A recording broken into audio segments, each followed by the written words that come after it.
Both bone forearm fractures represent a significant injury where anatomic reduction is non-negotiable. Restoring the precise anatomy of both the radius and ulna is essential to recover rotation while always maintaining a high index of suspicion for compartment syndrome.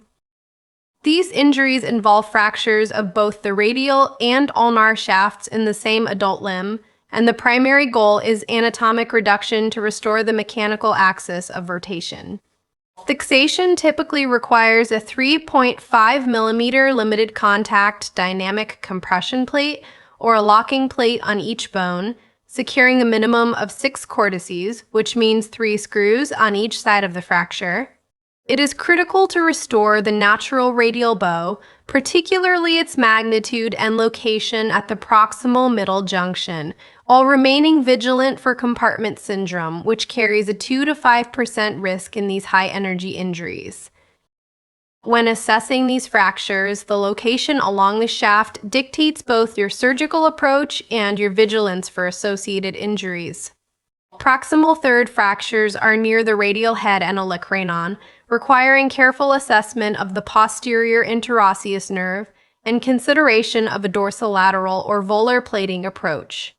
Middle third shaft fractures are the most common and are treated with standard plating of both bones, whereas distal third fractures near the wrist demand a careful evaluation of the distal radial ulnar joint to rule out Galeazzi-type patterns. Fracture geometry also guides your fixation strategy. Transverse fractures sit at 90 degrees to the long axis and are well suited for compression plating.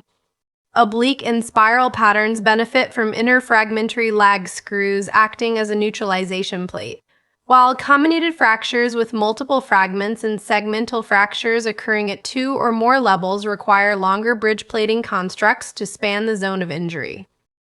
The AO or OTA classification system uses the alphanumeric code 22 for the forearm and is divided into 3 main categories.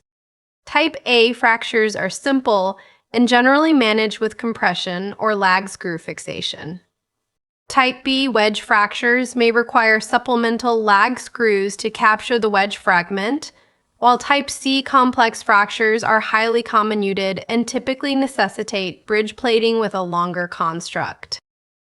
To consolidate the fixation principles, remember the forearm mnemonic. It prompts you to fix both bones with orthogonal plating 90 degrees apart to reduce the risk of radial-ulnar synostosis and to meticulously restore the radial bow. It also reinforces achieving a minimum of 6 cortices on each side for anatomic reduction, as any rotational loss greater than 10 degrees significantly impairs function.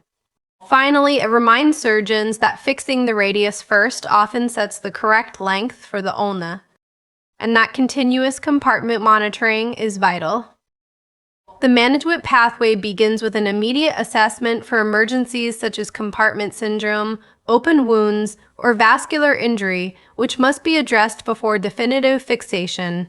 You should obtain anteroposterior and lateral radiographs of the forearm alongside dedicated elbow and wrist views to exclude Monteggia and Galeazzi fracture dislocations.